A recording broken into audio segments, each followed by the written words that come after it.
Hello, class. My name is Daniela de Anda, and I am going to be talking about one of the six key enablers for good leadership, according to Dennin's book. First, I am going to tell you what these enablers are and the importance of being a leader that enables its followers. These six enablers are articulating a clear, inspiring goal, committing to the goal, mastering the audience's story, cultivating narrative intelligence, telling truthful stories, and the body language of leadership. Now, these six enablers will allow leaders to become good or great leaders with their employees or followers. But what does being a person that enables mean? Or, in this case, what does it mean to be a leader that enables its followers? A leader that enables is a leader who is passionate about finding ways to actively engage employees or followers in working on the issues that affect their organizations and themselves. Their objective is to discover ways to motivate everyone to become committed participants in moving constructively on the goals that will make a difference to the team's outcomes. Enabling leaders are continually testing their own motivation and improving awareness on how their personality and behavior impacts on others. Trust and respect play a significant part in the enabler's approach to working with others. Working as a team is preferred as this provides an effective vehicle for demonstrating value to everyone involved. Employees and followers want to be successful in their jobs. A leader's role is to enable them to be successful. Great leaders know it is important to correct employees who are on the wrong path, and enabling them to make mistakes or avoid consequences is not a wise strategy. It usually ends in failure. For this class, I will be focusing on the fourth one, which is cultivating narrative intelligence. Leadership requires an understanding of why individuals alter their beliefs. For example, why do we choose to devote our lives to one subject or another? People do not sit down and do a rational assessment of all the things they could accomplish with their lives. Rather, their eyes are drawn to a certain line of action that holds their interest, and the arguments for why that course makes sense to follow rapidly. People's minds are changed in three ways: through experience, observation, and symbolic learning.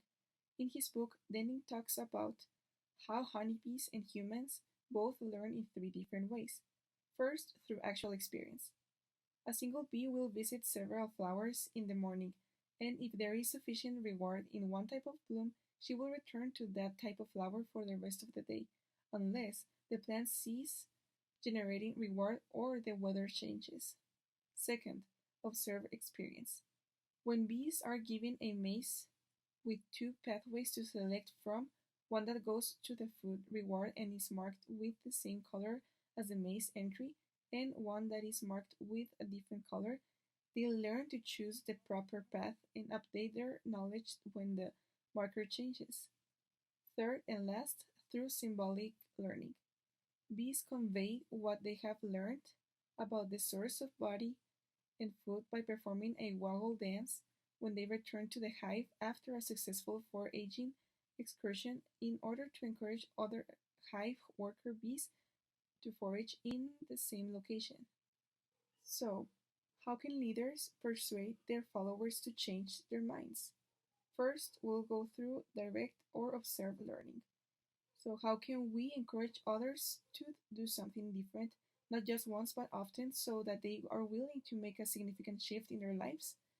We may influence individuals by immersing them in real or observed events and allowing them to participate in experimental learning experiences. For example, through quick prototyping, leaders can enable people to experience an improvised version of a new product so that they can get a feel of what it is like to use it. Training can provide direct experience by including practice for people in trying out the envisaged change in behavior. Because active experiential learning incorporates emotions, it has the potential to have a major impact on people's lives. It also allows individuals to make their own decisions rather than being forced to accept something, increasing the likelihood that it will become a part of their own life narrative and passion. Experiential learning has been shown to be more effective than passive learning, in studies. Leaders, on the other hand, rarely have the capacity to influence other people's experiences. Therefore, they must rely on words to change people's thoughts. We will now go over how leaders can change someone else's mind through language. First, we have direct and explicit. Detailed facts and arguments are used to make direct and clear appeals to reason. Narratives in which the goal is for the listener to experience the tale as thoroughly as possible. The path of reason is the conventional approach of persuasion. In today's society, it's assumed that if you offer people reasons, they will do what you say. This method is straightforward, transparent, and non manipulative. It implies that human decision making should be based on logic. It is ineffective, however, when it comes to creating long term excitement for altering behavior. It's even possible that it will backfire when people are given reasons to modify their behavior. Confirmation bias often takes over. The emotional brain tends to ignore or misinterpret reasons for change in tough, skeptical audiences so that they do not pose a threat to previous views of view. People grow even more convinced of their present position rather than less so. Now, we will go over the indirect and implicit language. So, this way of language uses clues, signals, and manipulative techniques to appeal to intuition. Narratives in which the goal is to elicit a new tale in the listener's imagination. The truth is that the majority of human decisions are not based on conscious reasoning. They are founded on the intuitive thinking, which is a quick, instinctive, effortless, associative, natural, and sometimes unconscious process. The activities of reasoning, on the other hand, are slow, serial, deliberate, and difficult. The confirmation bias, for example, is difficult to eliminate or change when it comes to intuitive thinking. Now we will go over direct narrative. Throughout history, stories have played a critical role in altering people's beliefs. Rather of making judgments based on rigorous consideration, we make the majority of them based on story. We can determine what to do until we have decided what tale we want to live. If we want to influence people's behavior, we must modify their narrative. Effective leaders create stories, which is becoming more widely acknowledged in the corporate world. But why do certain stories produce responses while others do not? Some psychologists believe that transportation is the fundamental mechanism for stories that cause people to alter their minds. The audience is taken on a journey. They are taken into a new universe by the tale. The imagined reality they visit is a realm evoked by a storyteller who stimulates this mental world into life, causing listeners to lose touch with the present moment. Listeners may return to their actual world as transformed by people if the narrative is extremely effective. However, telling a narrative that completely takes the audience to another realm might take time. Long stories are hardly tolerated by today's listeners. So now we're gonna go over the last type of narrative, which is indirect narrative. So the stories delivered here are not to totally immerse the audience in the storyteller's story so that each listener leaves altered, but to elicit a new story in the listener's imagination. The story told by the presenter is purposefully constructed to allow listeners to hear not just the presenter but also their own quiet voices within as their thoughts search for an equivalent story for their own lives. Before I conclude with this class, I would like to share with you a short interview that I conducted with Salvador Dianda, who has been the director of Latin American and the Caribbean in One World Play Project Company. One World Play Project is a social impact company that creates ultra durable balls to enable play for everyone, everywhere in the world. To date, they have delivered more than 2 million unpoppable soccer balls to 185 countries, impacting an estimated 60 million individuals worldwide. Could you please tell us a little bit about yourself and your job as a director for Latin America and the Caribbean? So our project was actually launched by Sting, the singer-composer, and the whole reason he did it was because he was actually trying to help some um, hotspots, United Nations hotspots in Africa, specifically in Darfur, South Sudan, and a lot of the kids there had actually been fighting for the army, and the guerrillas and all of that. So the only thing that would actually help them snap out of the violence and the horrors that they had lived was play. So they started building soccer fields, and but they just wouldn't help because the soccer balls would not last more than a few minutes. Kids would kick the ball as if they hated it. Like they were trying to destroy it actually more than trying to play. And that's when we came up with the idea of creating a soccer ball that would last a long time, if not forever. And we created a ball that lasts very long, and we use it a lot in projects like this. United Nations hotspots, jails, and just places where you can't use a regular inflated soccer ball. In my particular case, I work as director for Latin America and the Caribbean, and more recently I added Africa to my responsibilities, and we've been doing some projects in Angola and South Africa. Do you believe in the power of storytelling?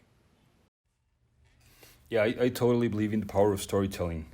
We wouldn't exist without it. To us, storytelling is going above and beyond the obvious. That's what storytelling is really all about.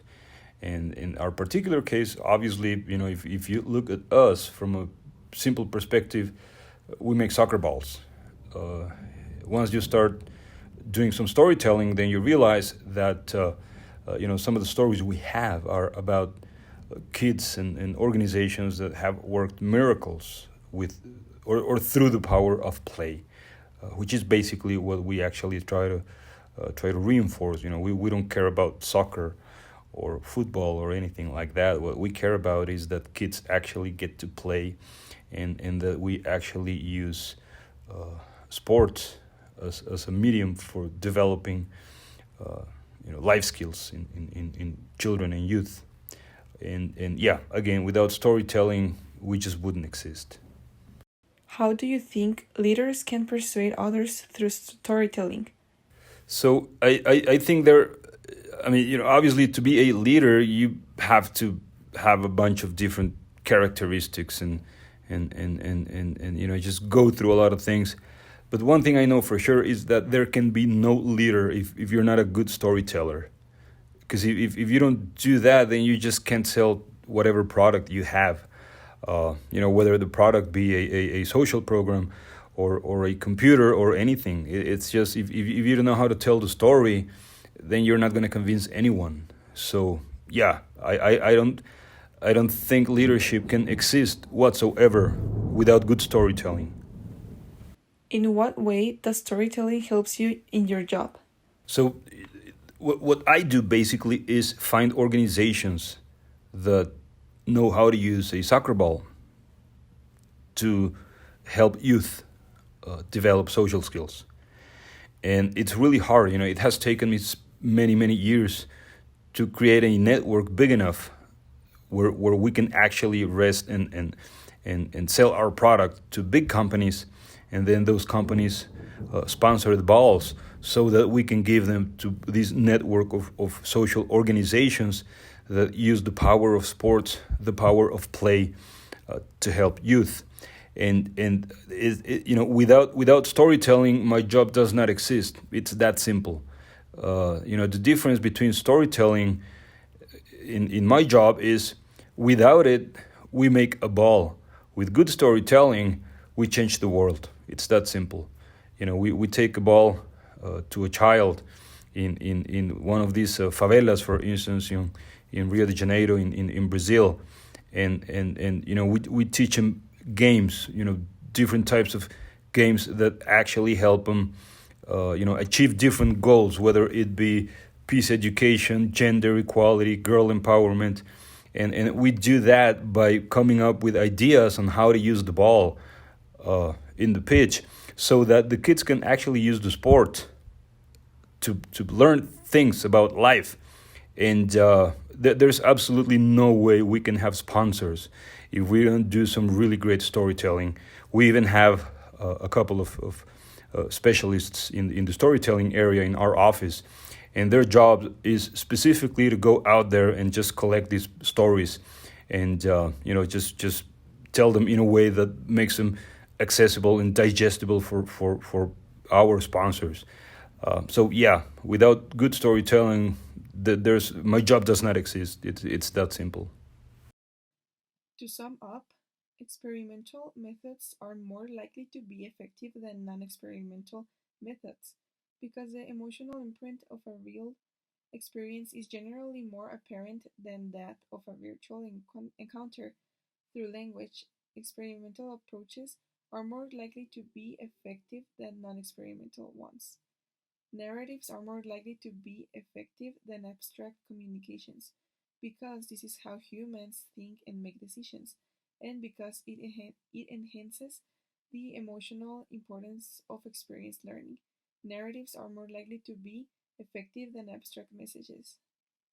Lastly, indirect methods are more likely to be effective than direct methods because indirect techniques allow the audience to make their own decisions rather than having opinions pushed upon them. They are more likely to be effective than direct ones.